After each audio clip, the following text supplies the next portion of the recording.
Amen. Amen. Que le Seigneur te bénisse. Pour toi qui suis cette vidéo, pour toi qui es déjà en train de suivre et pour toi aussi qui suivra plus tard, que le Seigneur te bénisse. Tu es au bon endroit, au bon moment. Ici, nous parlons du Saint-Esprit. Ce programme est intitulé « À la découverte du Saint-Esprit ». Nous voulons découvrir, nous voulons connaître, nous voulons le connaître vraiment.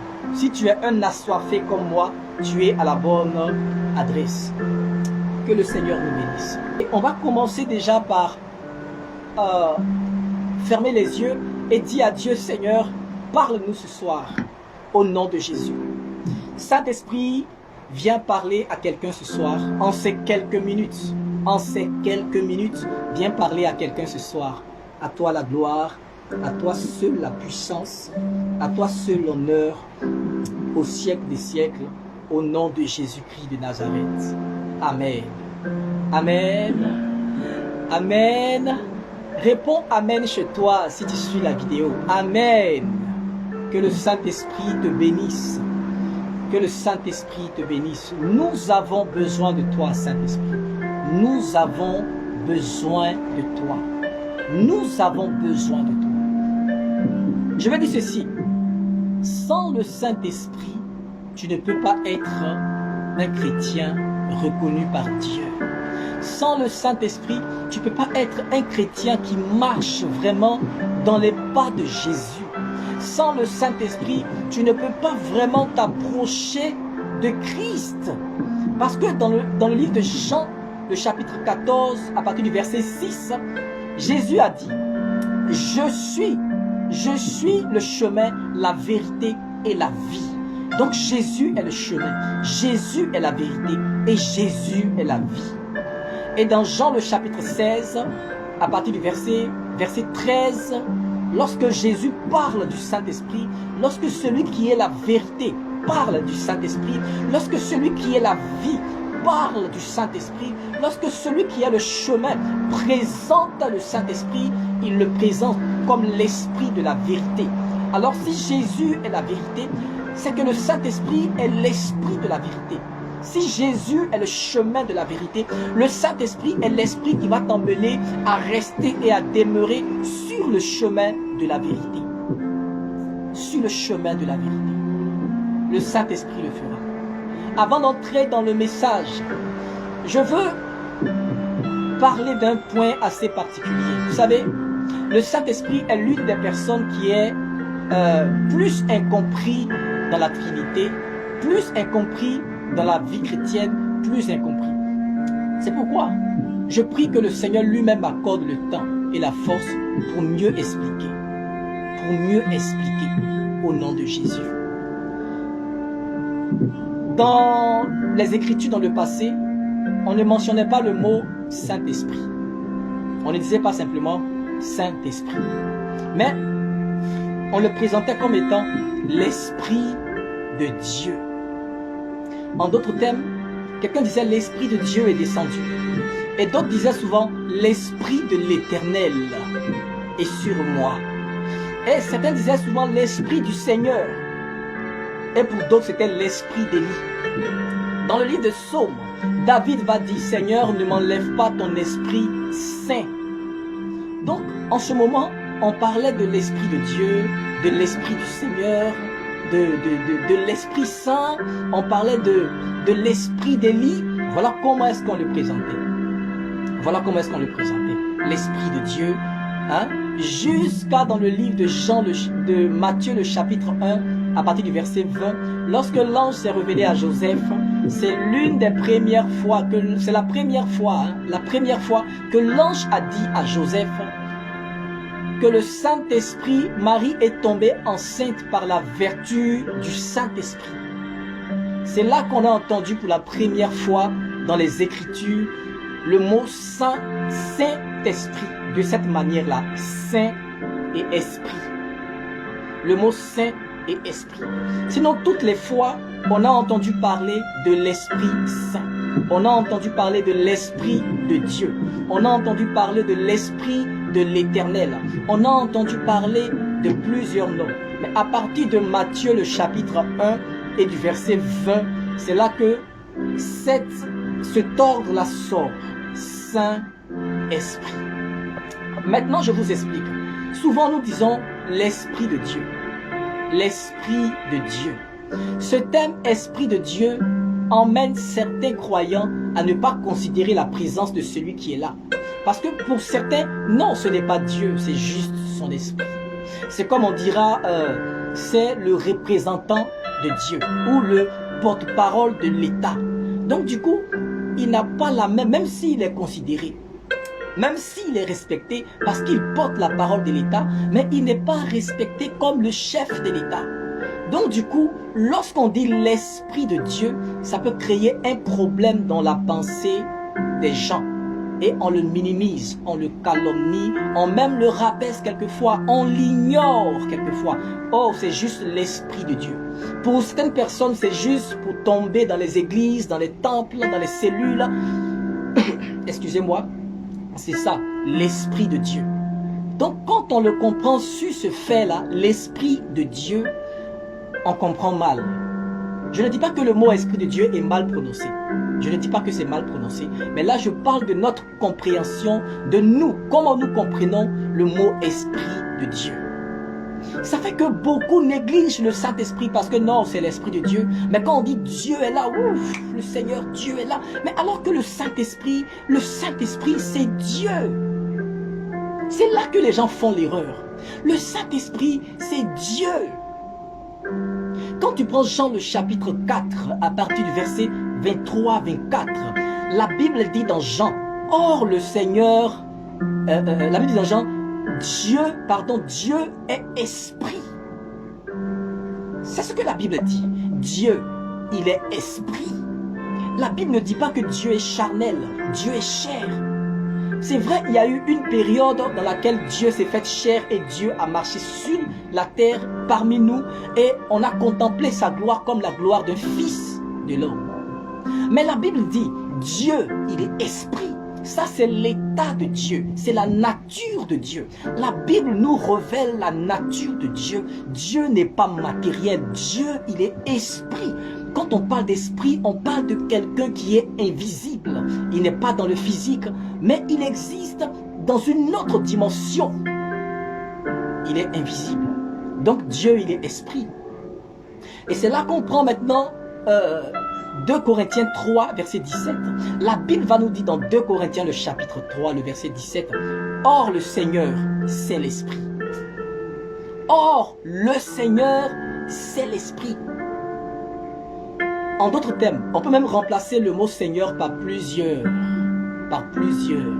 Or, le Seigneur, c'est l'Esprit. Or, Dieu, c'est l'Esprit. Or, le Maître, c'est l'Esprit. Or, le Créateur du monde, c'est l'Esprit. Parce que quand on parle du Seigneur, on parle de celui-là qui a un niveau très élevé. Celui-là qu'on appelle le dominateur, le Maître. Je ne parle pas des petits seigneurs qu'on rencontre dans les royaumes humains. Non, il est le Seigneur. La Bible dit, oh le Seigneur, c'est l'Esprit. En d'autres termes, or Dieu, c'est l'Esprit. Donc le Saint-Esprit, c'est Dieu. C'est la personne de Dieu. C'est la personne de Dieu qui est le Saint-Esprit. C'est pourquoi, quand on dit l'Esprit de Dieu est là, vous devez comprendre ça d'une autre manière. L'Esprit de Dieu est là. Nous devons comprendre l'Esprit de Dieu est là d'une autre manière. On doit comprendre que c'est Dieu même qui est là. C'est Dieu même qui est là. Le Saint-Esprit est l'une des personnes qui, depuis la Genèse jusqu'à aujourd'hui, est toujours en train de travailler. Parce que même lorsque Jésus est venu sur la terre, Jésus n'a pas pu faire quelque chose sans le Saint-Esprit. Jésus, il est né par la vertu du Saint-Esprit. Il s'est offert à Dieu, selon Hébreux le chapitre 9, par l'Esprit éternel. Ce qui explique que la vie de Jésus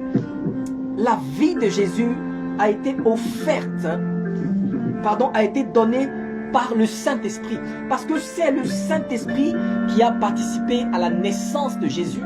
Et ensuite, c'est le Saint-Esprit encore qui a participé à la mort la crucifixion et à la résurrection de Jésus. Le Saint-Esprit a joué un très grand rôle dans l'histoire de Jésus. Alléluia. Depuis la Genèse jusqu'à aujourd'hui, il se mouvait sur les eaux, le Saint-Esprit se mouvait sur les eaux, le Saint-Esprit a marché avec Moïse, le Saint-Esprit était avec David, Ésaïe a crié, l'Esprit du Seigneur est sur moi, Ézéchiel a dit, l'Esprit m'a transporté en esprit, l'Esprit m'a transporté en esprit et m'a déposé dans une vallée, et voilà Christ maintenant qui est né par la vertu du Saint-Esprit. Je ne sais pas si toi tu n'as pas le Saint-Esprit, je ne sais pas qu'est-ce que tu as. Dans le livre de Romains, le chapitre 8, à partir du verset 9, la Bible nous dit clairement, celui qui n'a pas l'Esprit de Christ ne lui appartient pas. Tu appartiens à Dieu que lorsque tu auras l'Esprit de Dieu. L'Esprit de Dieu, c'est Dieu. Donc tu appartiendras à Dieu que lorsque Dieu sera en toi et que Dieu habitera en toi et chez toi. Donc le Saint-Esprit, ce n'est pas une personne à minimiser. C'est pourquoi Jésus a dit, tout blasphème contre moi sera pardonné, tout blasphème contre le Père sera pardonné, mais contre celui qui pêche contre l'Esprit est coupable d'un péché éternel. Parce que le Saint-Esprit, d'abord, il est saint. Il a une sainteté qui ne dit pas son nom. Il a une sainteté qui est infinie. On dit souvent, Seigneur, tu es 3 fois saint. Non, Dieu n'est pas 3 fois saint. Arrêtez ça. Dieu, il est infiniment saint. Donc le Saint-Esprit n'est pas 3 fois saint, il est infini, il est saint à l'infini. C'est une personne qui est là. Lorsque tu es dans ta maison, le Saint-Esprit est là. Dieu est dans ta maison. Donc le Saint-Esprit, c'est Dieu. Maintenant, voyons voir. Puisque le mot Saint-Esprit a apparu pour la première fois dans le Nouveau Testament, dans le livre de Matthieu, le chapitre 1, à partir du verset 20, voyons voir qu'est-ce que ça signifie, le Saint-Esprit. Nous devons comprendre qu'avant, dans le temps passé en Israël, le mot qui était choisi pour désigner ce Dieu véritable, ce Dieu puissant, ce Dieu vivant, c'était le Saint. Le mot Saint, on l'appelait quelquefois le Saint béni soit-il. Le Saint béni soit-il. Le mot Saint était désigné, était choisi pour désigner ce Elohim. Ce Elohim infiniment grand, puissant à l'infini. Donc le mot saint était choisi pour désigner ce Dieu-là. Et ce Dieu-là, non seulement il est saint, mais il est esprit. Il est esprit. C'est pourquoi on l'a appelé Saint-Esprit. Maintenant, le Saint-Esprit est la source de toute vie. Dans Jean le chapitre 1, ils ont parlé, la Bible, Jean a parlé du Saint-Esprit. Jean le chapitre 1. Il a dit, au commencement était la parole, et la parole était avec Dieu, et la parole était Dieu. Vous voyez, au commencement était la parole. La parole, c'est Christ. Christ est la parole de Dieu. C'est pourquoi en réalité la Bible n'est pas la parole de Dieu, mais c'est Jésus-Christ qui est la vraie parole de Dieu. La Bible raconte l'histoire, les exemples pour fortifier la foi de quelqu'un, mais la vraie parole de Dieu s'appelle Jésus-Christ de Nazareth. Et la Bible dit que au commencement était la parole était avec Dieu et la parole était Dieu. Cette parole-là, elle était Dieu. Et la Bible va plus loin. La parole a tout créé et rien n'a été créé sans la parole.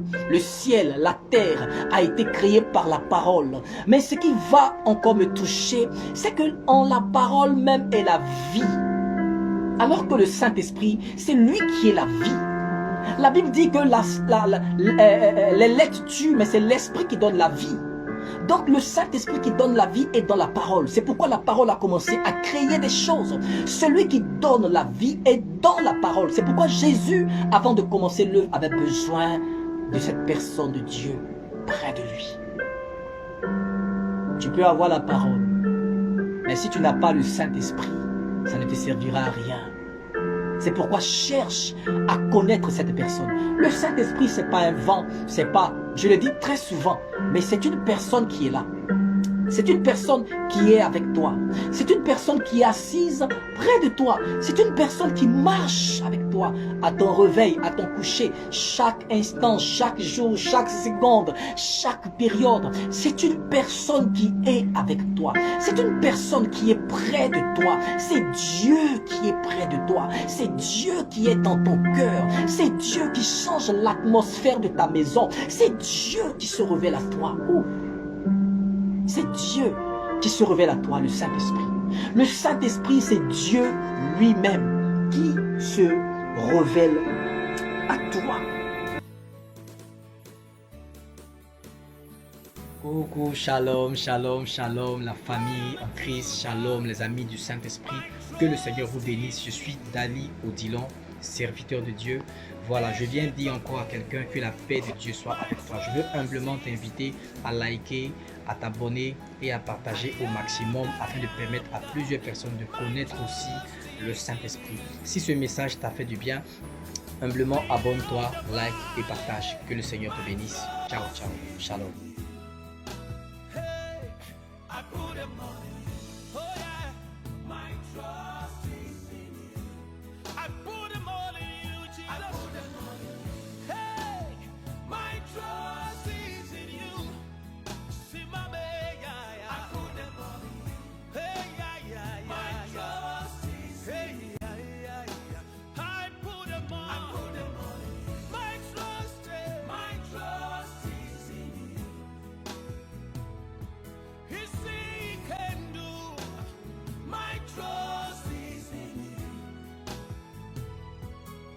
Yigi, yigi, baba, my trust.